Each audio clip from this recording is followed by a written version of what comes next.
بسم اللہ الرحمن الرحیم۔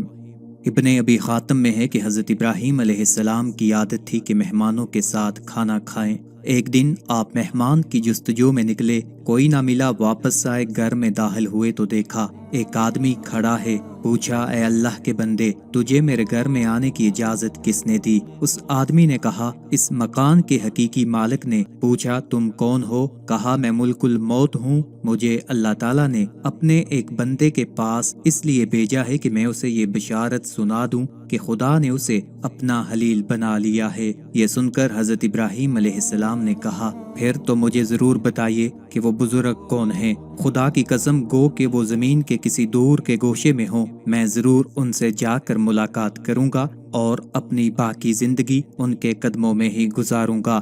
یہ سن کر حضرت ملک الموت نے کہا کہ وہ شخص خود آپ ہیں۔ آپ نے پھر دریافت کیا، کیا سچ مچ میں ہی ہوں؟ فرشتے نے کہا، ہاں آپ ہی ہیں۔ آپ نے پھر دریافت کیا کہ کیا آپ مجھے یہ بھی بتائیں گے کہ کس بنا پر، کن امور پر اللہ تعالیٰ نے مجھے اپنا خلیل بنایا ہے؟ فرشتے نے فرمایا، اس لیے کہ تم ہر ایک کو دیتے رہتے ہو اور کسی سے خود کچھ طلب نہیں کرتے۔ اور روایت میں ہے کہ جب سے حضرت ابراہیم علیہ السلام کو خلیل خدا کے ممتاز اور مبارک لقب سے خدا نے ملقب کیا، تب سے ان کے دل میں اس قدر خوف خدا اور ہیبت رب سما گئی کہ ان کے دل کا اچھلنا دور سے اس طرح سنا جاتا ہے جس طرح فضا میں پرندہ کی پرواز کی آواز کو سنا جاتا ہے۔